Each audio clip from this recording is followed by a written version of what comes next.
if you're listening to this and you're like, why does poker have anything to do with, reaching millions, growing your impact? I always have told people that poker is the biggest lesson on how to respond under stress. Because if you're playing for fun, like it's all fun and games, right? But when you have, I play 5-10, sometimes I play a little bit higher. If I have, 2 or 3 grand on the table, and like you learn how you respond, and you learn you have things that go wrong that you can't control. All you can control is your response to it. And you see, we're going to get into some of the specific tells and like how you see people respond. But like, I remember playing online. This will date me a little bit, but like, this is a lesson in stress. I was playing, it was 200, 400 online. And I think we were pretty deep. I think I had like $900, and a guy hit like a 2-outer, and like, it had been like a string of like ongoing. And like, I broke my chair. Like I literally like stood up and like slammed my chair into a wall. And like, I was like, what just happened? And I was like, I've got to learn.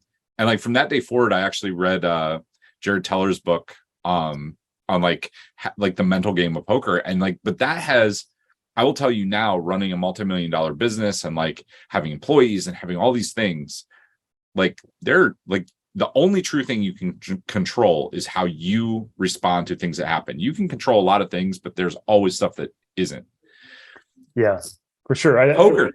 Go ahead. Yeah, I just think that, there's so many lessons that poker forces you, like assuming you're taking poker seriously, it forces you to think about things in a much more objective way. Like the things you said of, it forces you to not be results oriented. It forces you to focus on making the best decision you can, regardless of what the outcome is. And that has so many applications to real life, whether it's your, professional things you choose, or and so many people, I think, are we're instinctively results oriented. We tend to think, oh, something went wrong or something went right, and like therefore we made the right decision. But poker teaches you to not be results oriented and to just focus on, well, am I making the best decision with the information I have now? And it just, I think that is such a human problem that we hear it every day, probably from people where they're like, oh, I screwed up. And it's like, did you screw up or did you just get unlucky? It's like,